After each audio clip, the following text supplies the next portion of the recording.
Oke, Assalamualaikum warahmatullahi wabarakatuh. Waalaikumsalam warahmatullahi Waalaikumsalam. wabarakatuh. Jadi di sini kita mau berdiskusi tentang HAM. Nah, judul dari materi ini adalah melawan bersama menjaga hak asasi manusia. Oke, penjelasan tentang HAM, hak asasi manusia.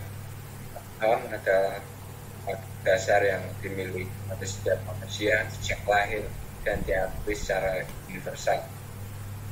HAM memberikan perlindungan moral dan hukum manusia dari berbagai macam tindak kekerasan, perampasan, penganiayaan dan sebagainya. Itu adalah penjelasan singkat tentang HAM. Lalu saya mau menanyakan pada teman-teman pertanyaan mengenai pentingnya HAM itu sebagai situasi. Gimana coba yang menjelaskan?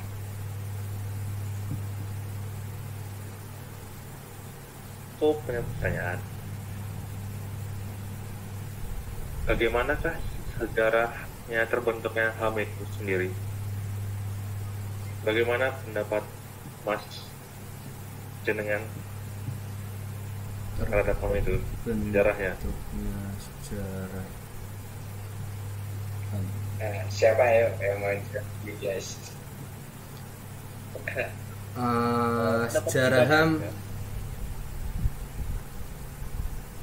Bentar. Oke, ini Sejarah HAM boleh. berawal dari dunia barat, disebut dengan Eropa. Seorang filsuf Inggris pada abad ke-17, John Locke merumuskan adanya hak alamiah yang disebut natural right yang melekat pada setiap manusia, yaitu hak hidup, hak kebebasan, dan hak milik. Bagaimana dengan pendapatmu, Mas Karisma Yoga Putra? Kalau sepengetahuan saya, HAM sendiri dimulai di Eropa dengan adanya Piagam Magna Carta pada 1215. Gimana, apa menjawab Mas Faris? Sangat puas dengan jawaban-jawaban yang diberikan oleh teman-teman sekalian. Selanjutnya apa yang mau tanyakan lagi ya teman-teman? Gimana dengan ini pertanyaan mengenai pentingnya menjaga HAM di berbagai situasi? Itu contohnya situasi dalam pekerjaan itu bagaimana? Yang mau menjawab silakan. Sebelum sejauh itu mungkin kita perlu membahas kenapa ada dibuatnya HAM itu mungkin. Boleh itu juga. Nah itu.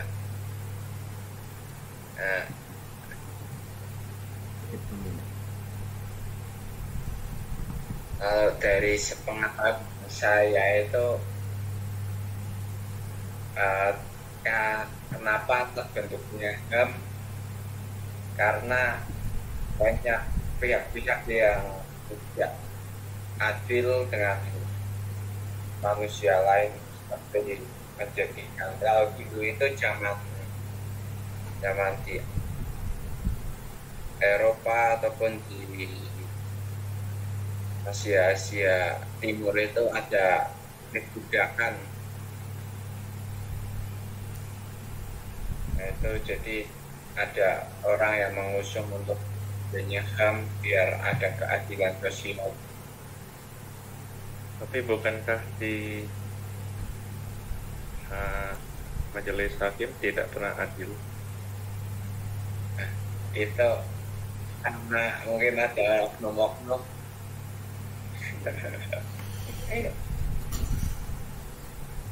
Apa ada contoh kasus mengenai HAM? Oh, banyak punya ya. Yuk coba, ada Mas Dani Putra, ada jawaban mengenai pertanyaan dari Mas Faris. Kasus kan, Iya, ya sebenarnya sih banyak halnya sih. Kalau sebut satu-satu ya mungkin bahwa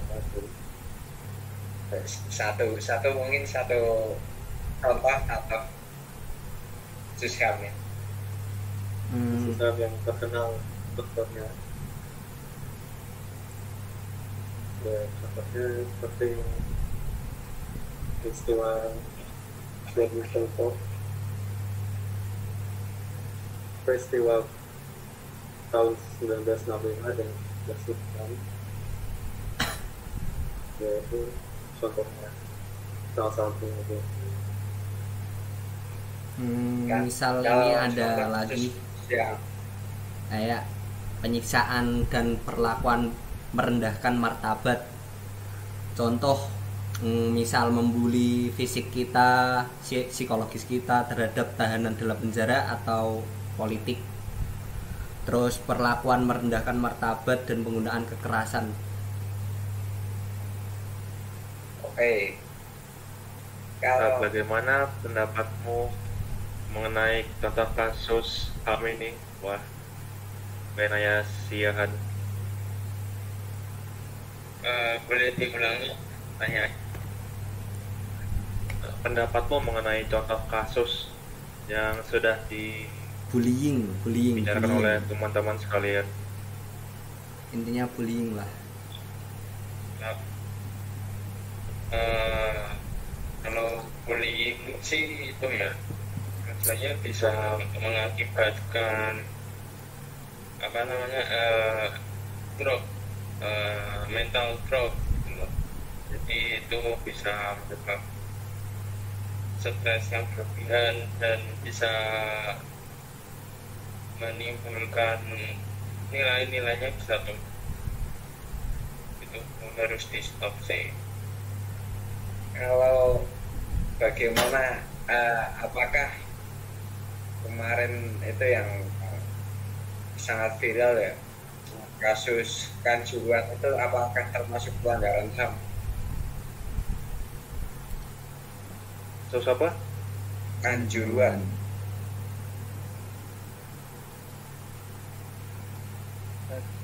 Kalau menurut saya jawabannya bukan HAM ya. Soalnya Kekerasan. kesalahan dari pihak yang menyediakan tiket itu sendiri. Kalau Ya menurut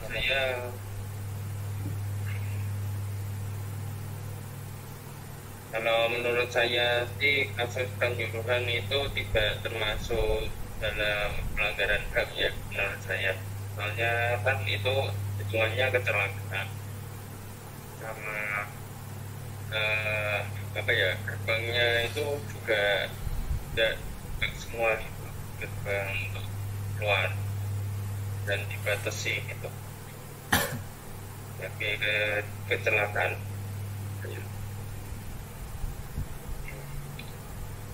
oke. Nah ini ada kasus yang masih viral nih tentang boxing. Menurut saudara-saudara, boxing itu termasuk pelanggaran HAM dan yang menyebarkan data pribadi gitu ke sosial media. Mungkin jatuhnya sudah ya menurutku, karena itu kayak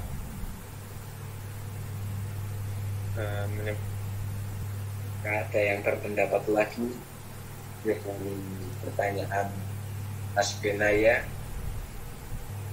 Karena kasus doxing itu sudah bisa dibilang menyebarkan banyak identitas yang saya kira tidak kita masyarakat,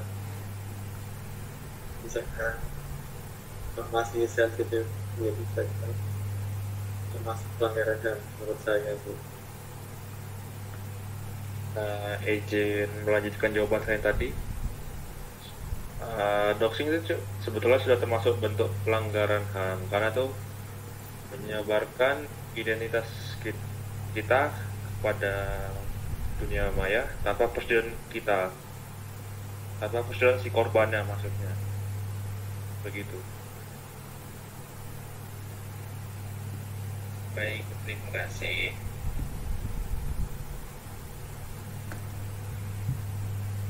Lalu bagaimanakah seorang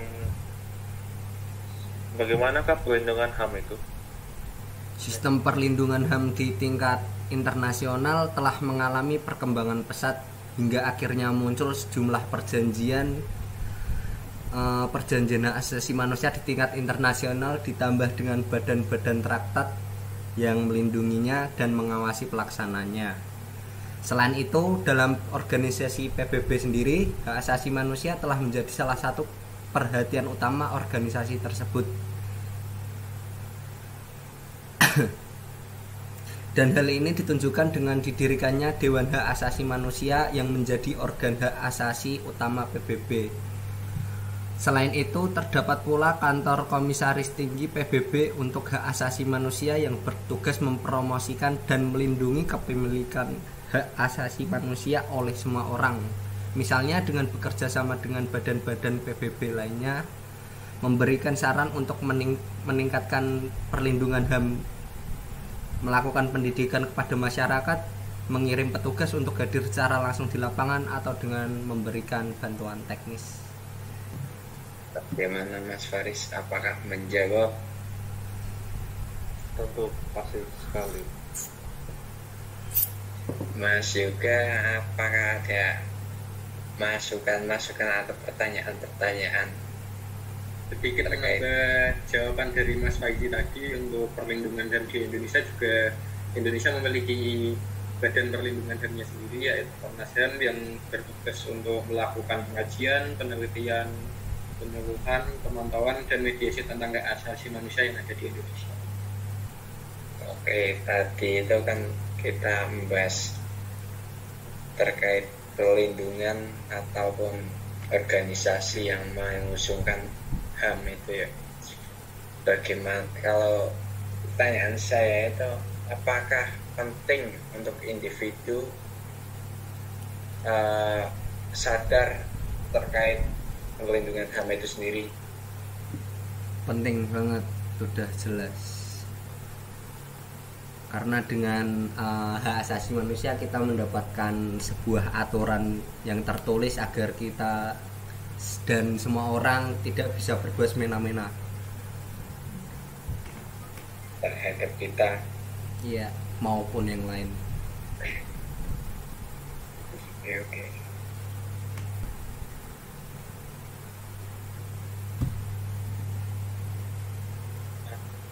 Oke. Apakah ada sanksi jika seseorang melakukan sebuah pelanggaran peraturan HAM?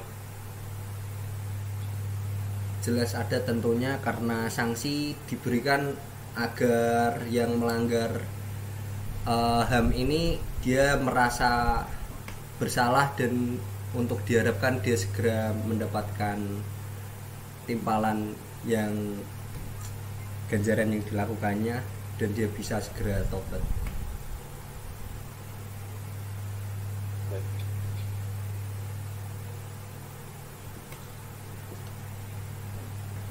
Itu juga ada perlindungan bukan entah di kasus-kasus mengenai HAM. Sekarang kita menuju